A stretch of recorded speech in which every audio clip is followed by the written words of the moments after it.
You know, for me, I can remember it almost like it was yesterday.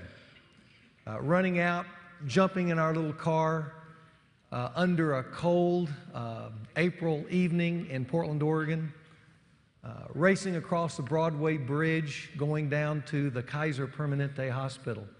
And on the way, every once in a while, I'd reach across and touch my wife's hand and tell her it was going to be okay. Just keep breathing, relax. She had her watch out, timing both the contractions and the time in between the contractions, hoping we're going to make it there to the hospital in time. Then I can remember 20 hours in a birthing room. But then our lives changed forever when the doctor said, "It's a girl." I went, "Wow, a girl."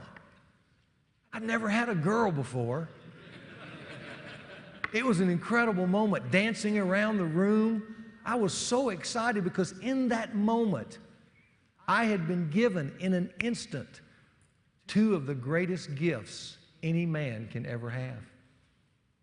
I was given the privilege of having new life given to me. Clean, innocent, pure new life as a gift to me. And with that, I was given a new title, one of the most honorable titles a man can ever wear. From that point on, I'd be called Dad. Wow. What an incredible feeling that was. I had earned it. I didn't deserve it. But in that moment, I received both those incredible gifts. Now, after the euphoria of that moment, we kind of settled down in the weeks and months to come in kind of a more ordinary existence. And during the time of that now ordinary existence, I suddenly realized that the miracle that was given to me as a dad, after God had given me that miracle, I was now being called on to perform a miracle. I was supposed to shape and mold this thing. And you know what, guys? I didn't have a clue what to do. You know, it's so funny how you move from the cheer, "It's a girl," to the cry, "Help! I'm a parent." That's where I ended up. Reminds me of the story of the young dad and his son shopping. And being a fun dad, he stuck the little boy in the shopping cart and they went moving up and down the aisles, except the dad didn't realize that it was already past the son's nap time. So the son began to squirm and cry and whimper, and after a while, this little boy was picking up cans out of the shopping cart and dropping them on the floor, and when they'd come next to an aisle, he'd reach out and pull some cereal boxes off the side of the aisle onto the floor. As he went up and down the aisles, the son began to throw a tantrum. There was a little old lady walking behind this young dad and his son, and as they moved up and down the aisles, she would hear the dad say, "Hang in there, Ronnie. It's okay, Ronnie. Don't do that, Ronnie. You're going to regret that. You're going to regret that. Don't get out of control. That'd be terrible if you do that, Ronnie. Don't do it. Hang in there, buddy." When I got up to the pay line, the little lady came up and said, "You know, I've been watching you. And, you know, you really do a good job with your son, Ronnie." The young man turned back with a stress-filled face and said to the lady, "Ma'am, I'm Ronnie." Hang in there, buddy. Don't do that. You're going to hurt somebody if you do.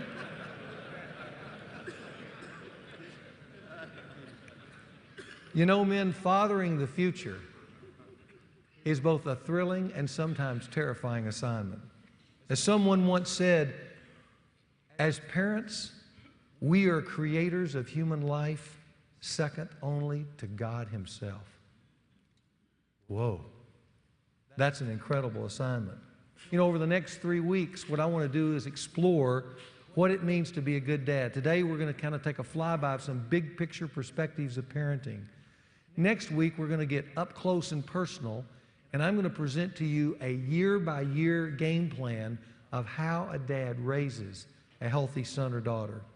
And then finally, we'll finish before our Christmas break looking at the 4 keys to maximum parenting. That's where we're going to be going together in the next 3 weeks. And whether you have a family or not, this is a wonderful opportunity to store away some nuggets of wisdom in helping you not only understand you and how you were raised and what you need to do when you become a father, or if you're a father, the things that you need to reemphasize or maybe readjust, or just enjoy the fact that you've been doing some things well. What I want to do is start by looking at 10 ingredients for a healthy family. You see them there on your outline. These are not opinions of mine. They're the result of research that George Barna, many of you know George Barna, he collected a number of studies on the family, and as he looked at each of these studies, he found that there were some common elements in each of these studies that simply said, this is what a healthy family is all about. If you want more about that from his research, it's in his book, The Future of the American Family. So I'm going to give you these 10 ingredients, and as I do, just for your personal benefit, you can do your own little spontaneous survey. As I read each one of these, what you can do is put a plus or a minus next to each ingredient. A plus saying, this was true of my family, the family I grew up in or the family that I now have, or a minus saying, this is a weak spot for us. This is an area we need to grow. So let me give you the 10 ingredients real quick. Here's what they are. Number 1, a healthy family is characterized by strong, supportive, and honest communication. In a healthy family, people speak the truth to one another. They're not afraid to do that. They're not going behind each other's backs and whispering to other family members what's really going on. They can talk clear with one another. Number 2, family members spend a large quantity of time together. Healthy families go beyond the quality time syndrome to quantity time. Number 3, family members share a common faith and practice together. If you were with us last week, we talked about the faith element of the good life. And just as an aside, I want to say congratulations to a number of guys in the room who have indicated to me that last week they came into the faith for the first time. That was an exciting moment to see that and see that all around this auditorium. You know, the Scripture says when one comes into the kingdom, even the angels in heaven rejoice. So there was a lot of hand clapping in heaven last week as well. But faith is a key thing to a healthy family. 4th, family members agree on key values. They know what they believe. Number 5, family members practice love and mutual appreciation. You go into a healthy home, and it's an encouraging home. People are cheering for one another. Number 6, family members sacrifice for the good of one another. They're knitted together to help each other win. Number 7, family members have common goals and interest. Number 8, family members demonstrate trust with one another. One of the things I've observed is that the bottom line of great families is that people trust one another. And one of the things that good families do is establish the concept that you can trust people. Just the opposite happens when a family breaks down. You launch a son or daughter out in the world who doesn't believe that trust even exists, because in the most important unit of their life, trust didn't exist there. Number 9, in a healthy family, the husband and wife engage in regular sexual intercourse. I'm not making it up. That's what was in there, guys. The research says it's in the top 10 of healthy families. That's how important that intimacy is. Now, you know, a few weeks ago we talked about sex, and I called out some ladies' names, and I had a number of guys come up privately and say, boy, I wish you'd have mentioned my wife's name. So Debbie, Chris, Star, I heard you guys. Just want you to hear me say on the tape when you listen to it later that regular sex makes a happy home. It's in the top 10. I did that for some of my friends here. And then finally, in a healthy family, the husband and wife have a firm parental coalition in raising their children. What that means is that they agree on how they want to raise their kids. Now, you just look at that for a minute before you turn the page, see where your pluses and minuses are. Are there some glaring weaknesses there? The home you grew up in or the home you're now in? Those are the things that, if you really want to buckle down, those would be the areas that you need to give attention to. Now, number 10 says, if you'll notice, it's good for a couple to be unified in how they raise their children. I've also discovered that even more important than unity, and listen guys, more important than even unity is that you and your wife are very clear on what a child needs from you. Do you know what a child needs from you? Really needs? It has been amazing to me to see sharp couples, I mean really sharp couples over my pastoral ministry, who in other areas are brilliant. But when it comes to raising kids, they agree. But what they agree on is way off course when it comes to what a child really needs. There have been times some of us as pastors have scratched our head looking at a couple and are thinking, how did they come up with that? That's the way to raise a child. Because we, having the experience of watching couples and child rearing, understand that if they continue on that course, even though they agree, that child is going to leave that home wounded and weak. How did they do that? You know what I wish? I wish that every child was equipped for at least a short season of life, that they could suddenly speak to their mom and dad just like an adult, a mature adult. And they could kind of bring their mom and dad around the table and sit down and say, now, I just got a moment to tell you this, and I'm going to go back to being a child. But I want to tell you what I really need from you. Wouldn't that be great? You would be absolutely crystal clear on what your child needs you to do and not do. Well, the good news is we have a lot of that information already through research. So for just a moment, I want to pretend that a child walks in the room and is standing here and they're speaking. It's your child, and they're going to speak to you as dad. And they're going to tell you what they need for you to do and not miss. What would they say to you? Let me give you 10 things. Here would be the first. Your child would say, Dad, listen to me. I need you to know that somebody must be there for me in the early years. It's critical for my development.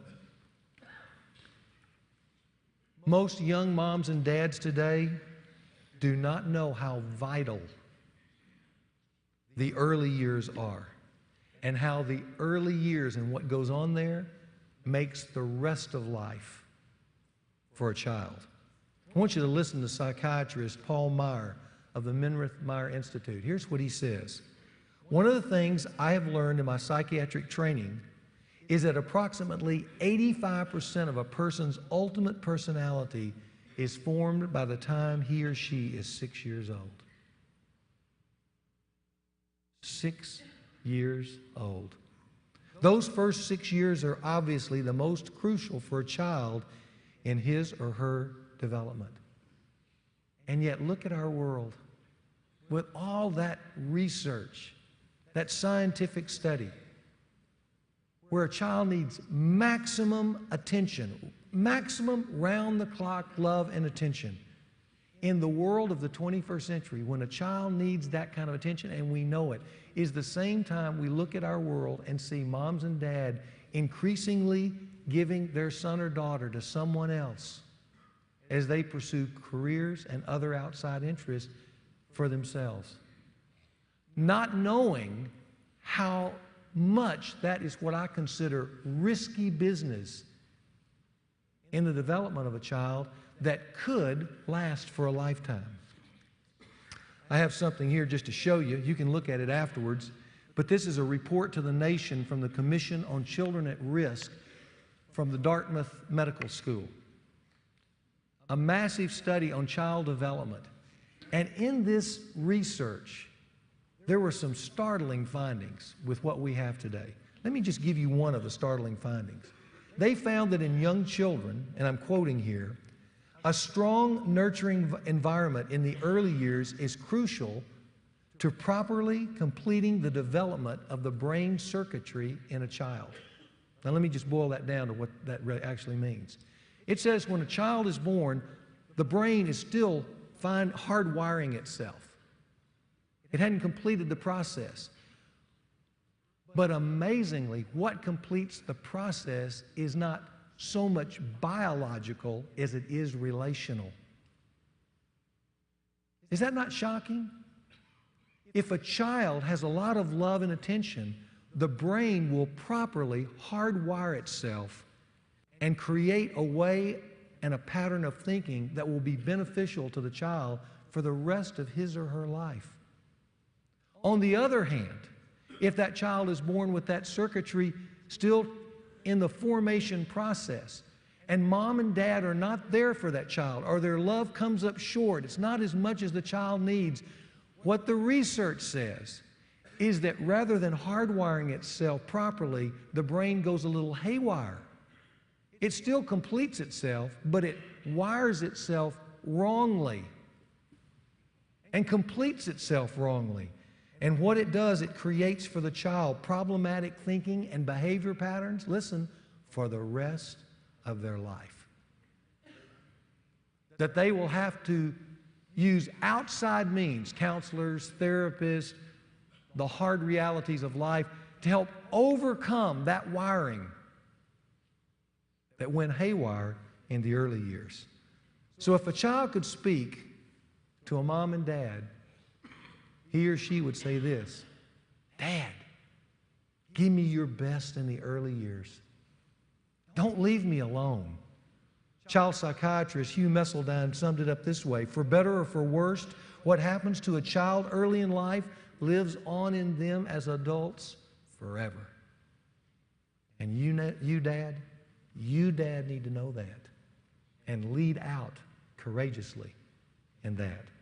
Here's the second thing a child would say: Dad, I need a balance of discipline, instruction, and love growing up. I need a healthy mixture of those three things. Let me put a graph up there. It's in your outline. But on this graph, you have these two continuums. The vertical one is the continuum of love. The top, high love. At the bottom, low love. The horizontal on the far right, high discipline and instruction. On the left, low discipline and instruction. Now, what that graph helps us to see are the four parenting styles that you see in the world today.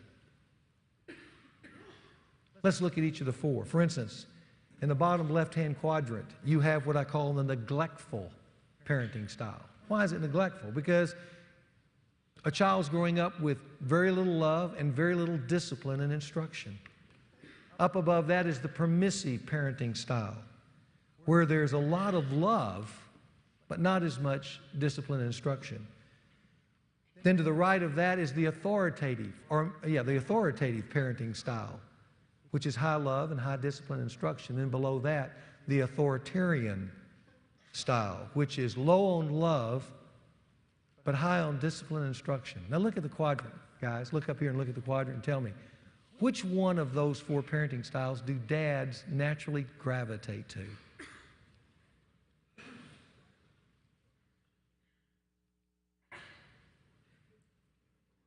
It's the authoritarian style. Why? Dads are busy. They're action figures. They don't have time to open up their heart. Many times they're trying to suppress their feeling to get the job done. And when they come home at the end of the day, tired, worn out, beaten up, they don't have time to give love as much as they have time to give direction. And so a child gets kind of the leftovers. And if a dad really works hard, there's not a lot of attention being given on the personal side, the more intimate side, the more heart side. But dad wanting to do the right things, always issuing commands from above. That's where dads tend to fall. Now, if you go back and look at the research, it tells you which of those four styles are the most healthy in order. Here's what they are. You can just put numbers next to them. It won't be on the screen. But the authoritative style of high love and high discipline instruction, that is obviously the best environment for a child. Interestingly, the second best parenting style is the permissive style,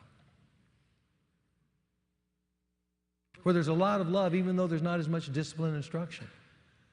The third best parenting style is the neglectful.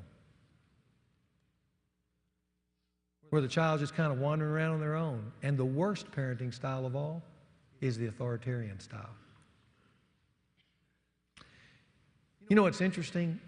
You meet someone who is very anti-religious, anti-God, anti-Christianity. I mean, they're vehement in that anger towards religion. If you ever meet somebody like that, ask them, tell me the home you grew up in. You know what they'll usually tell you? That they grew up in a strict religious home. Where dad was constantly given the authoritative religious pronouncements, but they never saw his heart, never connected. In fact, they tell us that children raised high in love in either the authoritative or the permissive homes, children raised in those kind of homes were more likely to adopt the values of the family they grew up in. When they get to be adults, they're more likely to be responsive to authority figures, and they have a greater sense of well-being. Love is what creates that. Children raised below the line of love tend to have difficulty in adopting the family values. They're always reacting to authority figures, and they never have a good sense of well-being. Love is the difference maker. And isn't it interesting that the Bible says the same thing? That ancient book. Remember, we looked at the verse a few weeks ago, 1 Corinthians 13:13. Now abide these three, faith, hope, and love. But then I didn't give you the last part of the verse. But the greatest of these, finish it for me, is what? Love.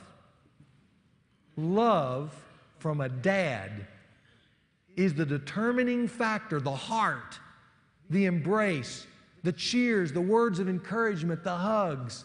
That is the determining factor in the well-being of your son or daughter, not so much your discipline and instruction. Now, those things are not unimportant. I just want you to see the most important. Third, if a child could speak to us, the child would say to us, Dad, I need you to know my personality and honor it.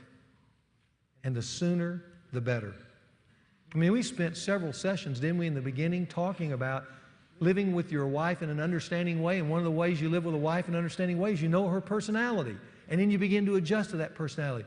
Guys, listen, it's just as important, in fact, maybe even more important, that you know your son or daughter's personality. One of my greatest regrets as a young dad was not knowing that. I had 4 children. One of those children is way different than the other 3, a super sensitive personality, and I didn't recognize that in the early years. And so my harsh criticisms at times, or my discipline, where the other kids could take it in a more normal vein, this particular child was injured because of that super sensitive personality. And I have deep regrets about that. Do you know your child's personality? If you look in the notes, I put that personality test again. You see it there? This personality test? Let me tell you why. If you've got a child who's 14 years old or older, you know it'd be a great thing to do. In fact, it's part of the application project this week.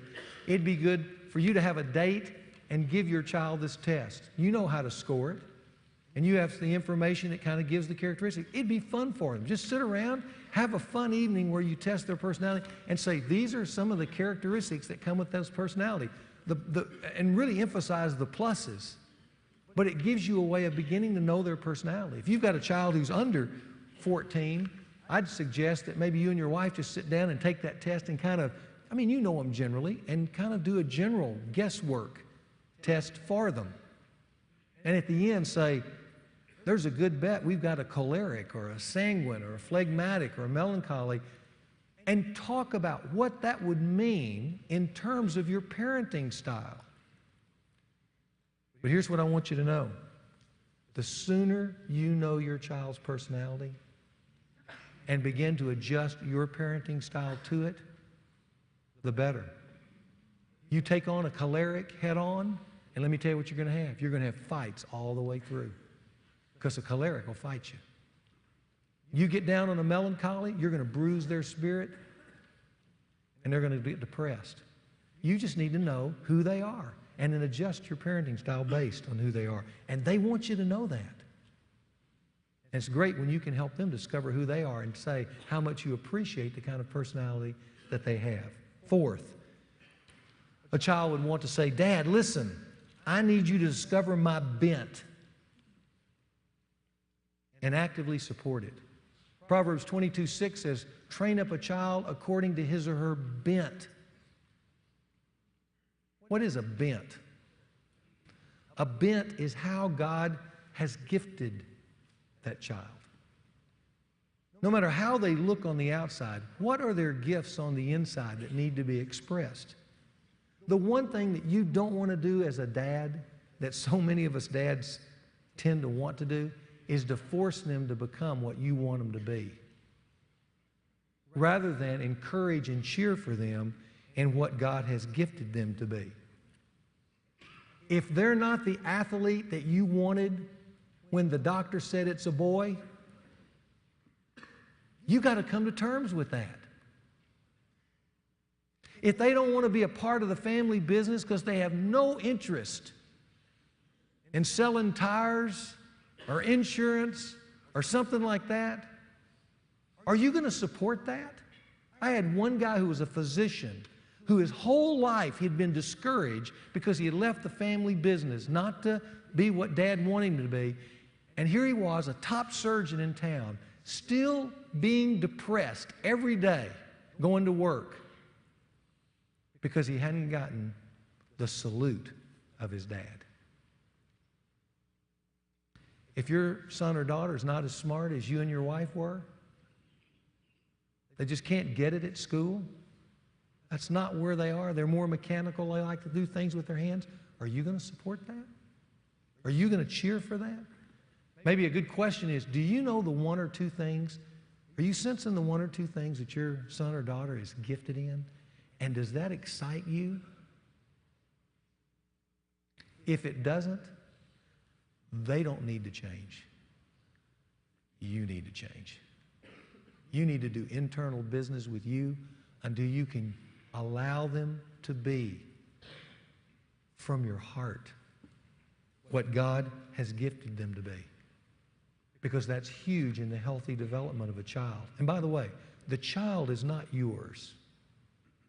You're just a steward of a child.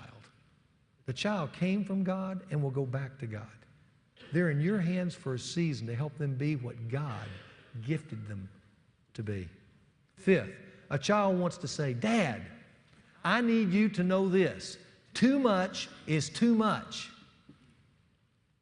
What do I mean by that? Let me give you three things. Too much control over a child will crush their spirits or incite them to rebellion. It's back to that authoritarian style of parenting. Guys, here's what I want you to know. You can mark this down. The quickest way to not get what you want to see in your child, the quickest way to not get what you want to get in your child is to try to guarantee getting it by over-controlling them. You grew up wild and crazy. You knew what that did to you. You don't want your son or daughter to grow up wild and crazy, so you put strict curfews on them. You have to interview every person that comes into their life. Anytime they do any little thing wrong, they get disciplined, they get banished from the room, they don't get their car for a week.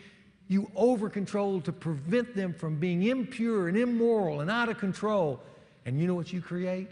An impure, out of control, immoral child. It's like the kid who's trying to protect the little bird that they found that fell out of the nest by holding it too tight and killing it in the process. That's what too much control can do to a child. Too much is too much. Too much money too soon in a child's life will spoil that child and pacify that child and steal their will to achieve. And in a prosperous America, it's so easy to give your child too much too soon. I know a lot of kids around our area that have never really worked.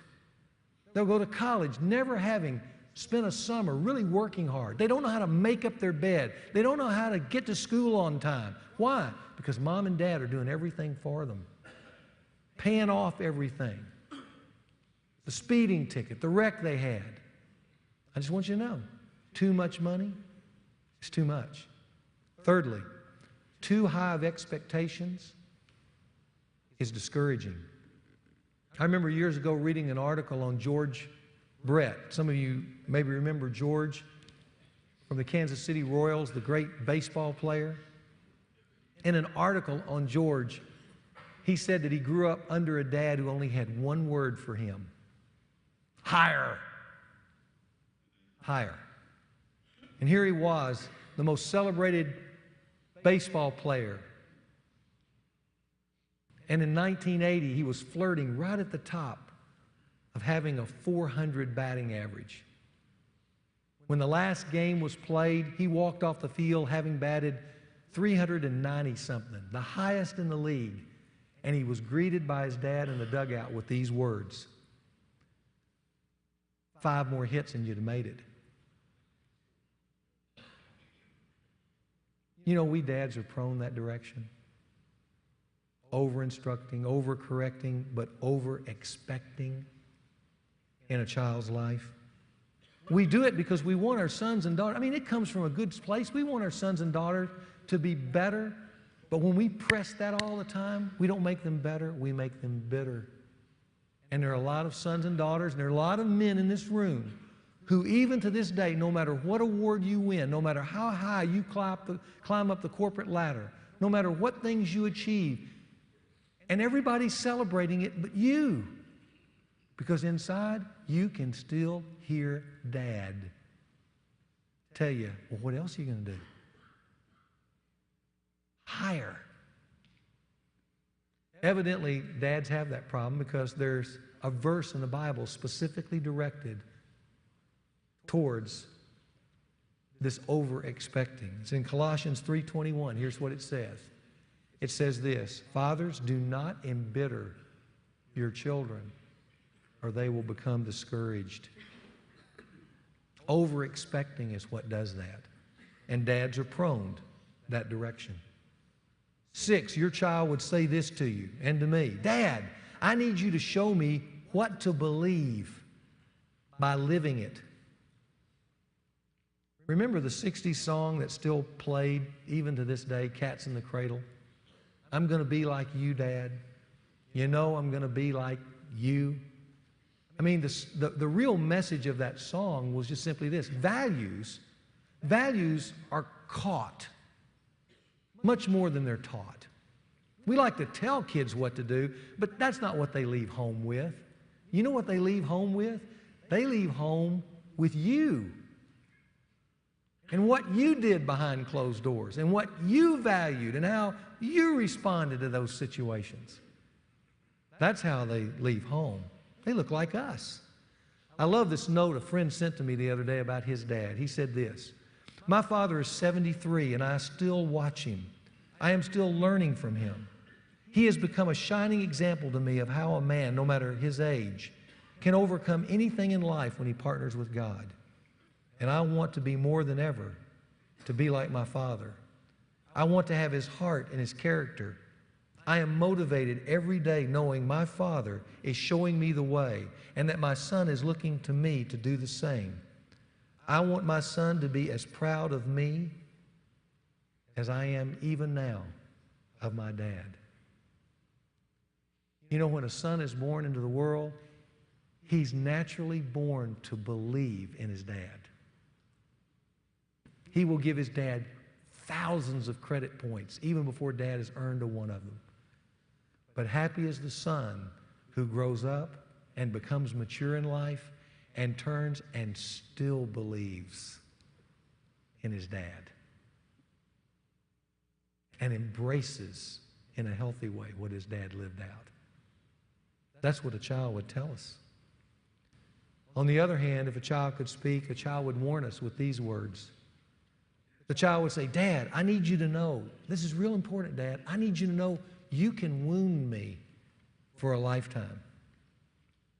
As I just said, when Dad comes and embraces his son or daughter for the first time, that son or daughter naturally feels, this is my hero. Dad is my hero. And here's what I want you to know, guys.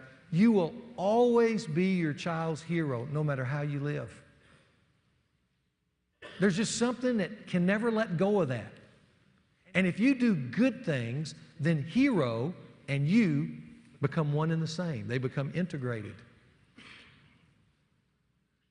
But if you don't do so well, in fact, let's say you go off the page. Here's what I want you to know. They don't stop seeing you as a hero.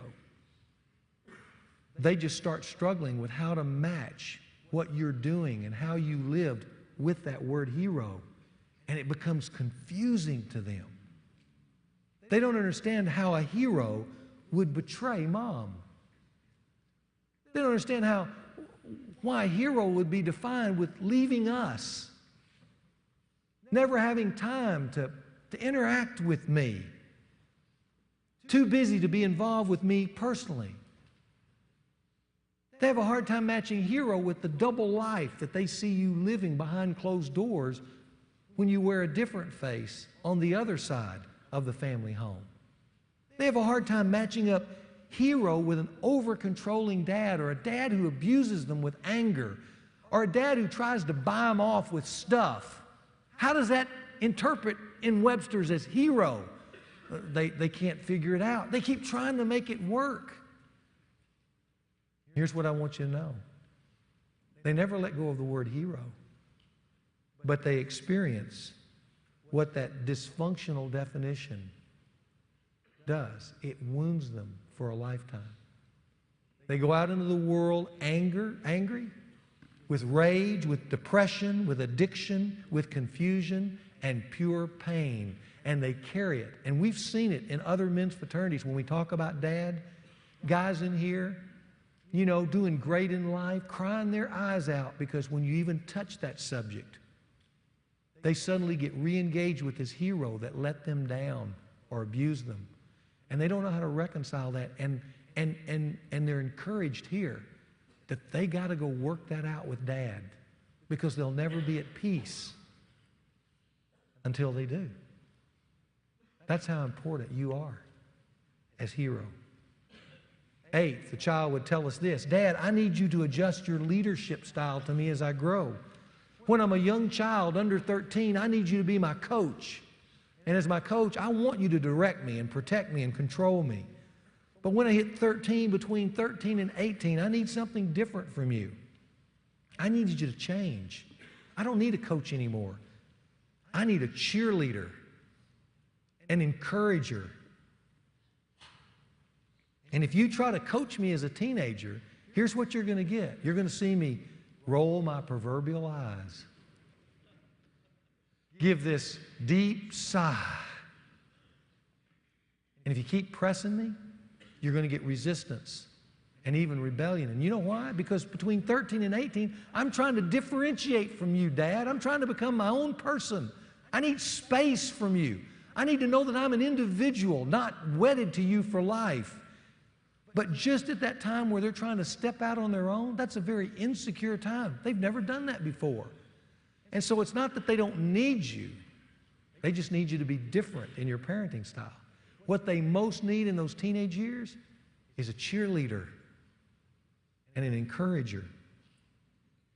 I remember making that switch with my son Garrett. And I remember in the mid-years of his teenage life, things weren't going well for him in school, with his friends, or in sports. In fact, sports was the worst of all. He felt like an utter failure. And I started cheering. It was the best thing I ever did. It wasn't getting any results early, but I kept cheering for him. When he turned 16, I took him out to his favorite restaurant, a place we'd love to go, just he and I. And at the end of our dinner, I pulled out this little letter that I'd written him. And I said, I want to give this to you, and I want you to look at it every day, because this is what I believe about you. I'll just read you a little part of it. It says, Garrett, I picked this site, this restaurant, to celebrate your 16th birthday because it holds special memories for you and me. It was here that we began our journey into manhood. It was here that I shared with you the definition of manhood, and that's exactly the case. It was here we stuffed ourselves silly and laughed all the way home. Garrett, I love you, and I'm proud to call you my son. God has blessed you with many admirable qualities that I want to acknowledge here tonight. Because God has made you smart. He didn't think he was smart, but I did. Develop your mind to the fullest. Let it open up to you many worlds that people will never know about. Pursue the best with your mind, and it and God will reward you. Because God has made you so loyal and sensitive, keep reaching out to your friends. You feel for people and can easily enter their successes or pain without regard to yourself. That's a rare quality. Few know as I know what a loyal friend you are and will be to those around you through life. And finally, because God has given you a love for sports, make the most of these next few years. He began to cry when I said that, because that's where the pain was. Push yourself. Set goals. Work to be your best. Don't let any obstacle, especially fear or lack of apparent progress, keep you from being the best you can be. That's all you can ask for yourself, Garrett. But Garrett, ask nothing less. I love you and always will. Dad. Now, you know, after that evening, that little note sat out on his dresser. And for a year, nothing really much changed, but I could see a difference in his spirit. I'd cheer for him. And those of you who know my son know some of the limitations athletically, but did he maximize those? Absolutely he did. By his senior year, he was captain of the football team. He had a 4.5 grade point average. Got a full scholarship to any university he wanted to go to. And he has some lifelong friends, some of which are in this room, that he still cherishes to this day. And I think it turned right when he was about to go off the cliff, with a dad who was willing to cheer for him and friends who were willing to cheer for him. That's what you need to be during those teenage years. Then after 18, a child needs you to be a consultant.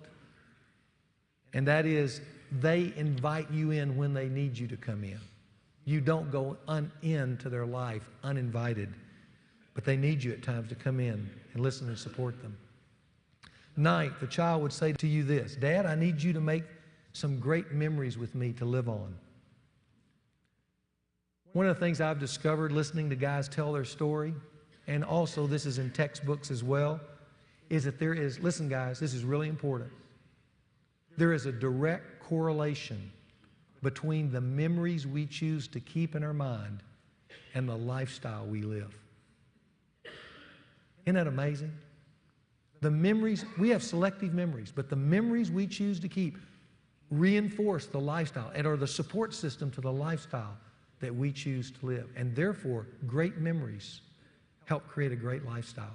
I'll never forget walking into a businessman's office one day, and there, kind of right behind his desk on the credenza, was this little picture of him and his dad duck hunting. And I just made the offhanded comment, seeing that picture there, well, I guess you and your dad did a lot of hunting and fishing together, didn't you? And he turned to me and said to me, no, that was the only time I ever went duck hunting with my dad. We kind of stopped there for a minute. I didn't know exactly what to say. And then he kind of smiled and he said, but that memory was so pleasant. It reminds me why I need to be doing those things every day with my kids.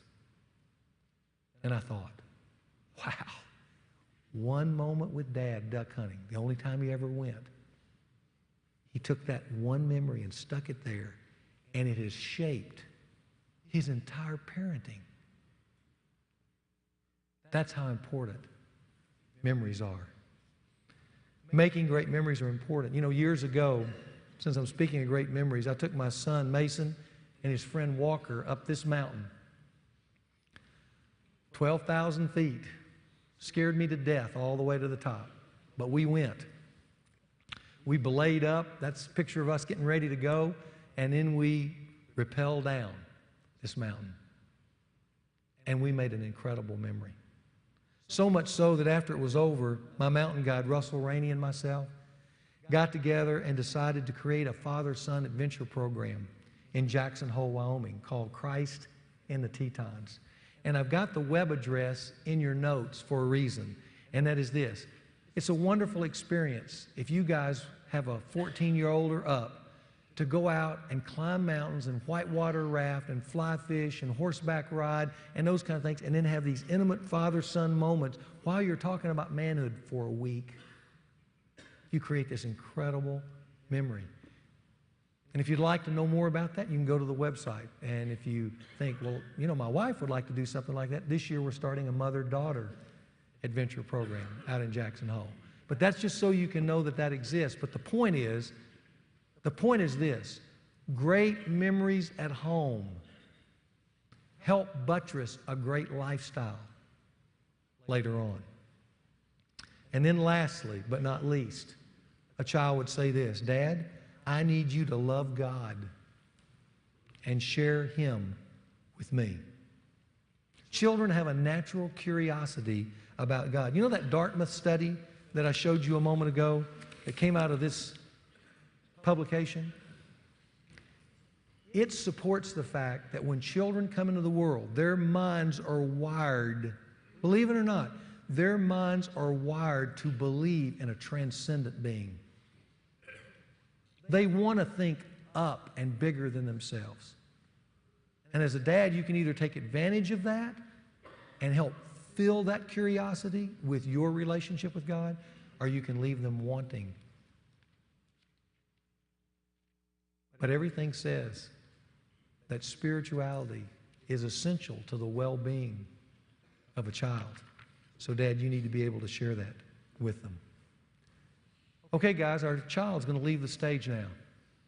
Those are the 10 things a child would say with passion to a dad. These are the things that I need. Don't let me leave home without these things. They're the big picture. They're the big pictures of parenting. Let me conclude with these two final thoughts very quickly. First, children are God's gifts to us. In fact, one of the best gifts of life. And secondly, children are hard work, but nothing brings greater joy, especially when after all you've done and sacrificed for, they grow up and they stand tall and they look healthy and they're difference makers. I think that's what John had in mind in 3 John 4 when he said these words. He says, I have no greater joy than this, than to see my children walking in the truth. I mean, can you imagine yourself, 60, 70-year-old man, and regardless of what your sons or daughters do, you're just kind of sitting there reflecting in life and you're looking out at them and they're standing tall in the community. They're honorable. They're difference makers. They're loving. They know how to engage people, and they have a good sense of themselves that you get to enjoy. You know, it just seems that about the time Dad figures that out, the kids are leaving home. And nobody captures that moment better than Irma Bombeck years ago in this article. I want to read it to you because it just helps us feel that for a moment. Here's what she said. When Mike was 3, he wanted a sandbox, and his father said, well, there goes the yard. We'll have kids over here night and day, and they'll throw sand into the flower beds, and cats will make a mess in it, and it'll kill the grass for sure. And Mike's mother said, the grass will come back. When Mike was 5, he wanted a jungle gym set with swings that would take his breath away and bars that take him to the summit. And his father said, good grief, I've seen those swing sets in backyards, and do you know what they look like? They look like mud holes in a pasture. Kids digging their gym shoes in the ground. It'll kill the grass. Mike's mother said, it'll come back. Between breaths, when Daddy was blowing up the plastic swimming pool, he warned, you know what they're going to do to this place? They're going to condemn it and use it for a missile site. I hope you know what you're doing. They'll track water everywhere. You'll have a million water fights. You won't be able to take out the garbage without stepping in mud up to your neck. And when we take this thing down, we'll have the only brown lawn on the block. It'll come back, Mike's mother said. When Mike was 12, he volunteered his yard for a camp out. As they hoisted the tents and drove in the spikes, his father stood in the window and observed, why don't I just put the grass seed out in cereal bowls for the birds and save myself the trouble of spreading it around? You know for a fact that those tents and all those big feet are going to trample down every single blade of grass, don't you? And don't bother to answer me. I know what you're going to say. You're going to say it'll come back. The basketball hoop on the side of the garage attracted more crowds than the Winter Olympics. and a small patch of lawn that started out with a barren spot the size of a garbage can lid soon grew to encompass the entire side yard. Just when it looked like the new seed might take root, the winter came and the sled runners beat it into ridges. And Mike's father shook his head and said, "I've never asked for much in this life, only a small patch of green grass." And his wife smiled and said, "It'll come back." This fall, the lawn was beautiful. It was green and alive, and it rolled out like a sponge carpet along the drive where Jim's shoes had trod, along the garage where bicycles used to fall, and around the flower beds where little boys used to dig with iced teaspoons. But Mike's father never saw the yard. He anxiously looked beyond the yard and asked with a catch in his voice, "He will come back, won't he?" That's what parenting is all about. For those of you who have a child, you've received the greatest title, Dad. Now, before I close, I want you to notice for you dads the Die to Live application project, where you can get in touch with your parenting by interviewing your son or daughter and also get to know their personality. And then remember, guys, next week I'm going to start a specific thing. We're going to move very specific, and I'm going to give you a year-by-year game plan on how to raise a son or a daughter. That's what we're going to do next week, so don't miss it. But I thought we would conclude today, since we've been celebrating fatherhood, by celebrating the best of fatherhood. I want you to watch this video that demonstrates the great sacrificial love a dad has for this one child. You watch.